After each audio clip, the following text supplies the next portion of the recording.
मजहर अब्बास साहब, आपको क्या समझ आया जी? सारी आपने डिस्कशन सुनी है। एक तरफ सुप्रीम कोर्ट का ऑर्डर है, दूसरी तरफ सिंध गवर्नमेंट एक्ट कर रही है। इधर आ जाए पंजाब में तो पंजाब गवर्नमेंट एक्ट कर रही है। इधर खोकर पैलेस वाले कहते हैं हमारे साथ ज्यादती होगी, उधर हलीम आदिल शेख साहब कहते हैं हमारे साथ ज्यादती होगी। हमारे रिपोर्टर ये कहते हैं कि सिर्फ माड़ों के साथ ज्यादती तो नहीं हो रही, लेकिन उनकी प्रॉपर्टी गिराई जा रही है नालों पे, जो नाजायज तजावजात हैं, और तगड़ों को छोड़ा जा रहा है। आपकी रिसर्च क्या कहती है मजहर अब्बास साहब? शुक्रिया एहतशाम। देखिए, कराची एक माले गनीमत है, जिसका बस चलता है वो आके लूट लेता है। और ये छोड़ दें, कोई ये एंटी इंक्रोचमेंट, ये आज की बात नहीं है, ये बहुत पुरानी कहानी है।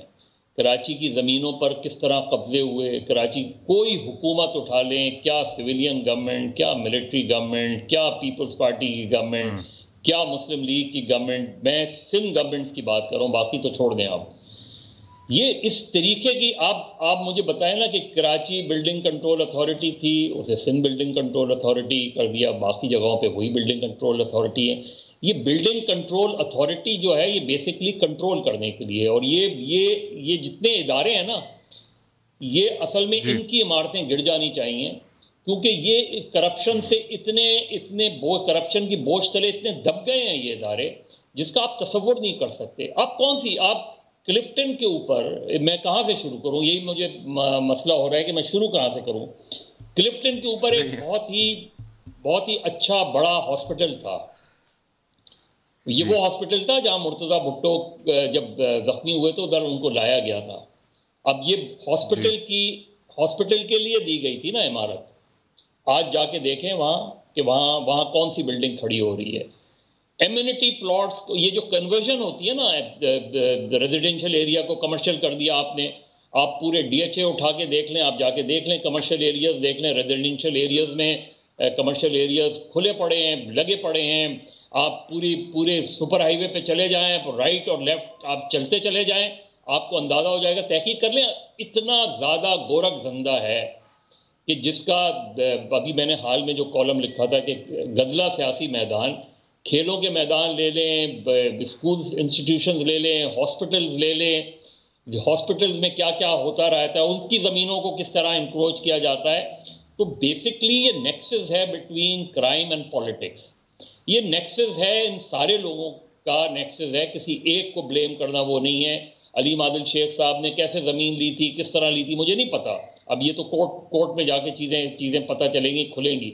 सुप्रीम कोर्ट ने ऑर्डर दिया हुआ है, आप देख लीजिएगा।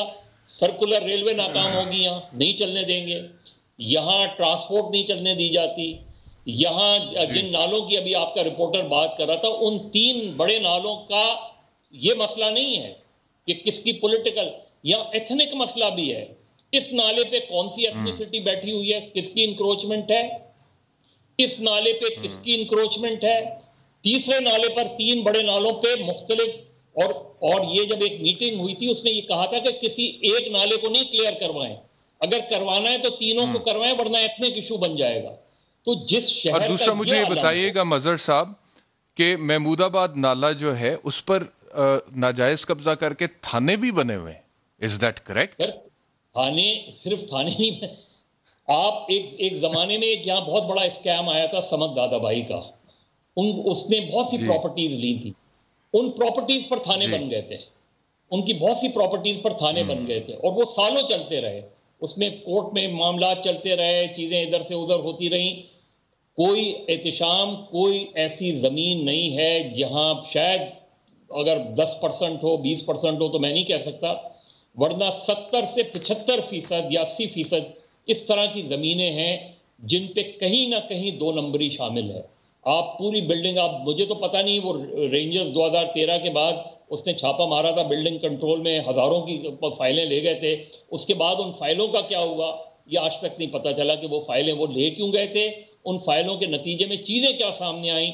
लेकिन ये मैं आपको बता सकता हूं कि कराची, वो जो एक मशहूर टाइकून ने कहा था कि उसकी ट्रॉली कहीं नहीं रुकती, तो वाकई इस शहर में इस तरह की ट्रॉली कभी नहीं रुकती, वो चलती रहती है। वो बिल्डिंग खड़ी हो जाएगी तो सुप्रीम कोर्ट अपने अहकामात देता रहता है, कुछ चीज़ों में कामयाब हो जाते हैं, लेकिन इतना ज़्यादा जहाँ आप आबादी खड़ी कर दें वहाँ से इंक्रोचमेंट हटाना ऑलमोस्ट इम्पॉसिबल है। इस शहर में 8000 कच्ची आबादियों पे 50 سے 60 لاکھ لوگ رہتے ہیں. اب آپ کچی آبادیوں کو کر کے دیکھ لیں. اسی طرح پوش ایریاز چلیں.